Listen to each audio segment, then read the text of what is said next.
पुराने अहदनामा में से होशी की किताब उसका 3रा बाब, होशी और बेवफा औरत। खुदावंद ने मुझे फरमाया, जा उस औरत से जो अपने यार की प्यारी और बदकार है मोहब्बत रख, जिस तरह के खुदावंद बनी इसराइल से जो गैर माबूदों पर निगाह करते हैं और कशमिश के कुलचे चाहते हैं मोहब्बत रखता है।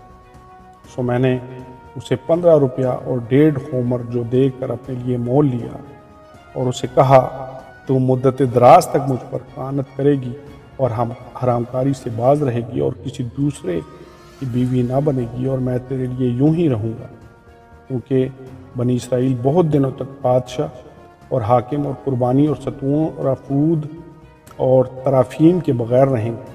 इसलिए कि बाद बनी इसराइल रजू लाएंगे और खुदावंद अपने खुदा को और अपने बादशाह दाऊद को ढूंढेंगे और आखिरी दिनों में डरते हुए खुदावंद और उसकी मेहरबानी के तालिब होंगे।